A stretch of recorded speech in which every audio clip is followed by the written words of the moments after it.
Yeah, camera one. Camera one. Fancy shit. A little bit of Portuguese as well. Galera, prazer aqui estar com uma honra estar com a galera do Flatliners. Que dispensaram um pouquinho do tempo deles aqui. Vou falar com eles rapidinho. Mas mais uma vez mandando um abraço para a galera da Hora Hard, toda a galera de Criciúma. Also, just to send a big shout out to Iron Fist in the UK. So this is going to quite a few places. I'm going to put some caption and stuff for people understanding Portuguese and English, of course. Chris, Scott, thanks for being here, man. Thank you for having us. I was just listening to the previous interview. Obviously, I'll try to avoid some of the Brazilian-related questions. We have all the answers for that. Yeah, we got every answer you need. Cool. Yeah. So first time here in Punk Rock Holiday. You lucky guys brought some good weather from Venice, I heard. Yeah. Good. I think I would just start just a little bit of maybe technical, but just to explain the whole thing with the two labels. How does it work? Is it sort of like a distribution thing? It works in different. So you got the Fat Records sort of deal, and also the one that is it more European and Canadian? How does that work? Like for the last record, well, for Dead Language that came out a few years ago, it came out on Fat in the US and Japan, and then a label from Canada who has like distro hookups in Europe and Australia and England and stuff, put it out in all those places. All right. So yeah, I mean it was just like basically a distribution thing. Was it an one-off, or is it still going on for future albums? Every record we do is just like one at a time. One at a time. Yeah. Gotcha. Because we're smart. We figured it out. Yeah. Speaking of album, I figured you guys have a. I did a little bit of homework. So you did the math, right? Between albums? There you go. You got this question quite often then. All right. So Yeah. should I avoid it? Yeah. Is that some? Should we expect another album in sort of a year and a half, something like that? No, it'll be earlier. It'll be sooner than that. Oh, yeah, cool. Yeah, we're still working on it, but as the 3 years between typical Flatliners records add up, we still got. Oh, we're past our due date. Past our due to the fall. Not technically. Fall, September. Oh, that's soon. Yeah, we're pushing working it. on it. Yeah, I mean we actually last year like didn't tour as much as we normally do, right? Just to work on it and stuff, and then. I mean, what typically happens with our band is we work on a bunch, record a bunch, and then sit around and listen to it and think about it for a while, and then we record a lot more. Which is what I'm also used to have my bands, and we record albums, and I wish we should have waited longer. Does it work like as some sort of sometimes like a pre-production kind of thing, like some bands that do the pre-production, listen to it, give it a go, and then go to a studio? Do you guys do that as well? Sometimes thinking too much is a bad thing, though. Yeah, you know, sometimes you sit on it for too long, and it's not a usual thing for us where we think too much. But no. But yeah, it can be tough sometimes. So you're sitting on it for too long, and you're like, maybe we should do something new. But of course, it's new to everyone else, just not us. That's the thing. I mean, it's interesting because I feel like these days it's so hard to keep up with music because there's so many bands. It's so easy to gain any kind of information, like, and that includes music. Yeah. It's just hard to like keep up, you know. So we meet bands all the time who like just kind of like their whole ideology is like, I'm going to put something out now, and then like next year, and 6 months after that, and a few months after that. You just like the idea, I guess, with a lot of bands coming up now is to like be as present as you can in like new music and stuff, which is pretty smart. But at the same time, I think we are from like the tail end of the generation where we have that same ideology, but we put it towards touring instead. And I think the bands that I just spoke of do that as well, but they're still like just really proud. I don't know if it's just like they're excited or they're really prolific songwriters and just keep putting new stuff out. Yeah. So we kind of have the opposite approach with our music, where we tour a lot, probably tour longer on each record than a lot of bands do. But then in that time, when we're home, we'll like work on writing songs. It's tough for us to write songs on the road, and when you tour so much, you have just a finite amount of time to really get together to make it work. Because there's not much focus on like making a good song while you're like here in the mountains, and seeing friends on tour and stuff like that. So it's hard to. Do you got any sort of recording devices? I mean, a bit of a geeky question, but when you're on tour, there's still like riffs flying around and ideas and stuff. But I just mean like getting down to like the like diluting it down to an actual song. Like that only happens when we're home. You know, it's like so. I think that's probably why we've always taken so long between albums, because we just like playing the songs live. Because honestly, it's usually like 6 months at least after the record's out, and you're playing those songs live, and they start to sound good. Right. You know, it just takes time for that muscle memory to like kick in, and it just works. You finally can play the song that you spent however long writing, however long recording, and now however long like playing live. Then like it just clicks one day, and you're like, I got this one. Yeah. Like there's a song on our last record that like I couldn't even sing for the first 6 months we tried to do it. From the title of Spoils, or from Dead Language. Right. Yeah. Let me guess. The opening track. The opening track. Yeah, all right. it's so high. So like for the first few months, I just couldn't do it. Young Professionals. Young Professionals is high too. Seriously, I've been planning to have this interview for quite a while. You know, me and my girlfriend, we saw you guys in various places. SO36, Southampton. Cool. Ramones Museum. Yeah.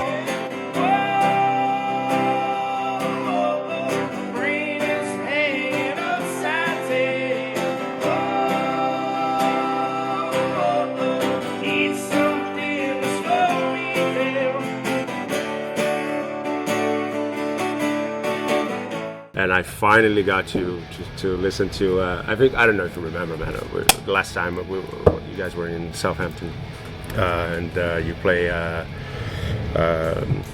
Just Blank Now. It was earlier this year, right? Anchor's Way. Ashes Away. Ashes Away. I always get confused. Yeah. And how do you feel about seeing other bands and friends bands? You know, like so many friends bands that they record the album in a certain way, in a certain tune, and they have to down tune. And then I saw you guys doing that with that song. So it is hard sometimes to reach. That's the thing. I mean, like for a long time we wrote songs. I would write melodies for songs, but we're like in our practice space without a PA system. So I'd sit in my bedroom and like write the melody and the stuff, and then I would get to the practice space and like I wouldn't sing it because we didn't have a PA for the longest time, which seems pretty silly.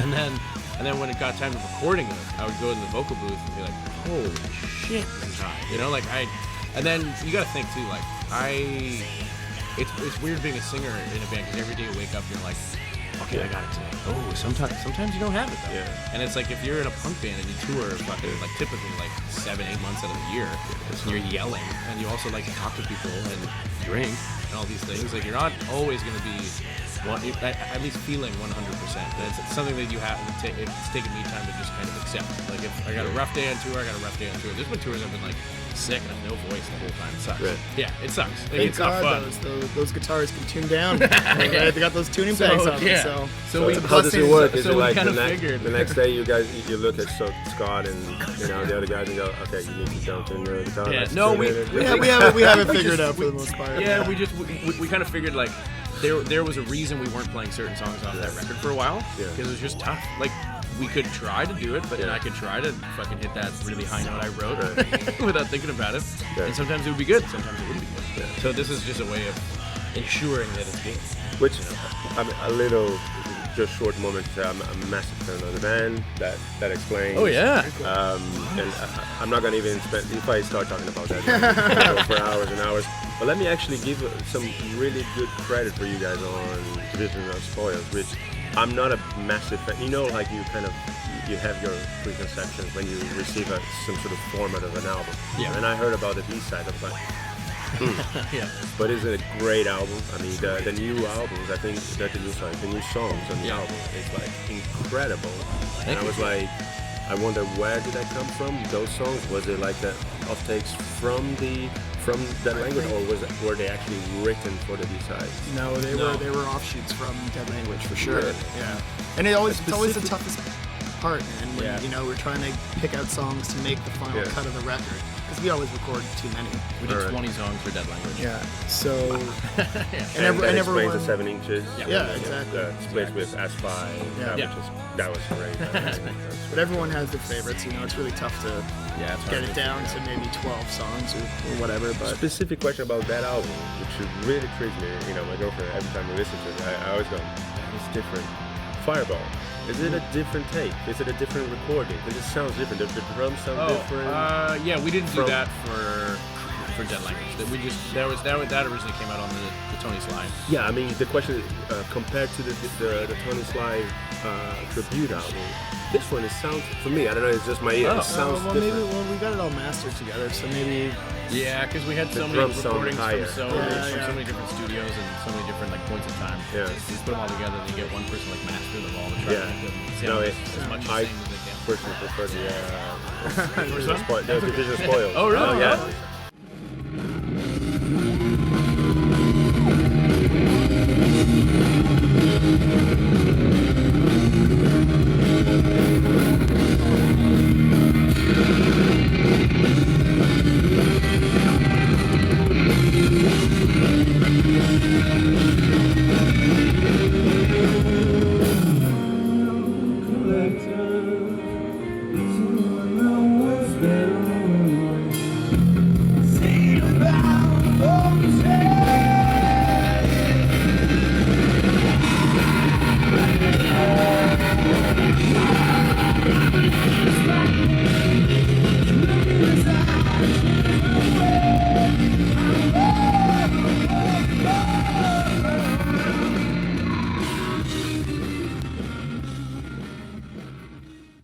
About inspirations on the road, there's a funny one that I always wanted to ask you.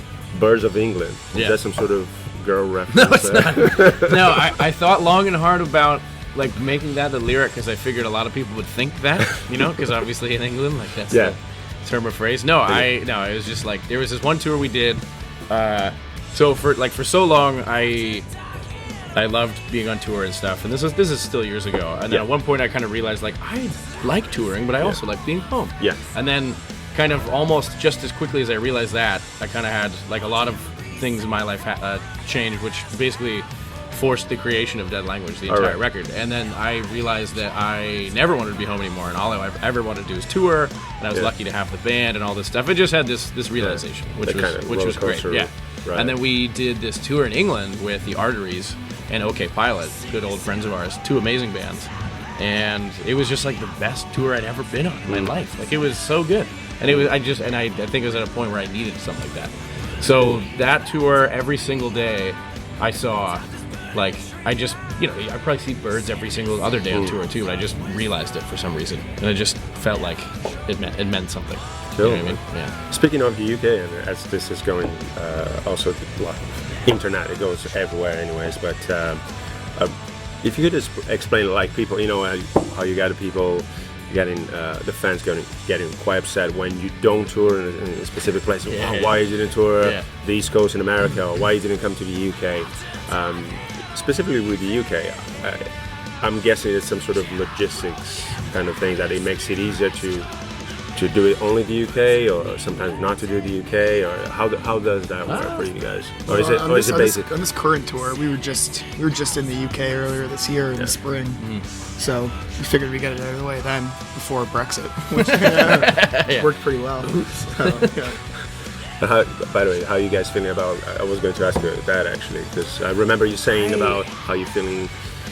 Sometimes you get tired of touring, so right now, how does it feel? That feels good, yeah. I mean, like, honestly, like I said, like, we haven't been traveling that much. I mean, at that point, around the whole Birds of England, Dead Language kind of thing, like, coming to fruition, we were on the road all the time. You know what I mean? And it was like, as a young guy, you start to realize, like, oh yeah, but I'm like missing things at home. Like, things are happening at home too. Yeah. But we started touring right out of high school when we were 17, so it was like, this is perfect. This is like summer vacation forever. And then you get a little older, and year by year, you realize, like, damn, like, so I've played this city, like, this year more times than I've seen my fucking parents, or something like that. You know what I mean? So you just have these realizations and stuff, and I think that make you feel weird about it. The picture you guys posted yesterday of Venice, that represents that. Yeah, and that's the thing. It's just like, when you tour, I mean, at that point, we were touring like 10 months out of the year for years on end. It was a lot, you know? And, like, that's great, because I feel, like I said earlier, like, that was always our approach, like to be kind of omnipresent in touring, and when we were on stage somewhere, we could tell those folks when we're going to be back, kind of deal. That was always the idea. But eventually, you have to just dial it back a little bit. It doesn't mean you have to stop. It doesn't mean you have to, you know, like, never tour ever again. But you just have to realize, like, okay, now as the band gets bigger, or you reach more people, you can kind of dial it back and make those shows more special. Because we started also meeting people that were like, missed you last time, but I knew you'd be back a few months later. Here you are. We're like, oh shit, I think we're kind of actually like fucking ourselves over here a little bit, maybe, you know, like just a little bit. So but at this point, in the last couple of years, like we've toured half as much as we normally do. I mean, we've been working on a record and stuff too, but I'm sure when a record comes out, we'll tour a little more than we have been. But I think at this point we have a lot of enough years under our belt to have it kind of figured out. And there's still places we've never been to that we'd love to go, you know. So Like Brazil, right? Like Brazil, of course, of course. There you go. Yeah, there are a lot of places we'd love to go that we haven't been to yet. So it's just finding. It's just that classic case of like, even in a band, everyone outside of that thinks it's just fun and games and you're just having a blast and everything, which is true, but you still have that feeling that everyone has when you get a little older. You're like, there aren't enough hours in the day, there aren't enough days in the week to do everything you want to do, and it can be overwhelming sometimes to like be traveling all the time and have that feeling. And you still need to, I'm not sure about two of you guys, you still have your lives, you still have your jobs. Yeah, we got jobs, we got partners at home, we got bills to pay, we got, you know, there's real life at home. We just get the escape every once in a while. And you must be lucky to get those jobs that they're very flexible. They're very flexible. Yeah. Thank you, work. I appreciate it. Man, I know you guys from Toronto. Should I say Toronto? How did I say it? Toronto. Toronto. Yeah. If someone, you know, from Brazil is watching this, or anyone in the world is watching, what places would you recommend to check it out? Toronto? Yeah, Come to Toronto. Yeah, Toronto's Toronto, dude. Yeah, place. Dude, it's great. It's beautiful. Go to Sneaky D's, get some nachos. Sneaky dude. D's. Sneaky Some of you guys D's. used to work there? Yeah. You still work there? Yeah, it's like a Tex-Mex, like punk rock bar kind of thing. Oh, like, cool. yeah, it's cool. We have shows upstairs. Great food, good like drunk food. If you're at late, and like we serve food late. Well, I bet it's better than the UK kebab tradition thing. After I gotta say, I love the UK kebab food. Yeah, I love it in the moment when I've had too many warm fucking car legs. because Or the Tuborgs with the little like pop top that's like just a plastic cap or whatever it is. It's like a foil cap. It just feels good until the next day you wake up and you Shall hate we? yourself. Shall we? Again, guys, thank you so much for. Let me just end for a last question. Sun is having a boiling shower out. over there. Yeah. Actually, I got a joint question. I spoke to Nuno yesterday from Wilhelm Scream, and he said, "Oh, you gotta ask them then this question." And it was something. Yeah, here we go. He said that he knows you guys like from early ages when you guys didn't used to have pubic hair, and he was wondering if you guys had it. I sprouted my first one just recently. It was weird. Well, Canadian bodies grow in a very strange way. See, I get facial hair, I don't have chest hair, and then below that, there's absolutely nothing. All right. Like at all. Going Brazilian. Yeah. Going Brazilian. And a final question, as Paul is not here, so we can focus on guitarists. We're all guitarists here. Yeah. Orange ambassadors. Is that right? You guys Orange man. and sponsored. We got a little mix going. That's pretty good. I get a little mix. Yeah. That's pretty cool. Yeah, they're cool, man. We always played. I guess like we really just played like the same gear we've had for years, up until recently when we were kind of working on some new songs and like playing with some new sounds and stuff. And Orange is cool. Yeah, I mean like there are a lot of great amps and guitars out there. And stuff, It's just, you know? it's just been honored. It's hard to kind of just choose, but but it's nice to be a part of it. Yeah. So, awesome. Guys, thank you so much. Cool. Thank you. Thank you. Thanks for spending the time here. Absolutely. Cheers. I fall.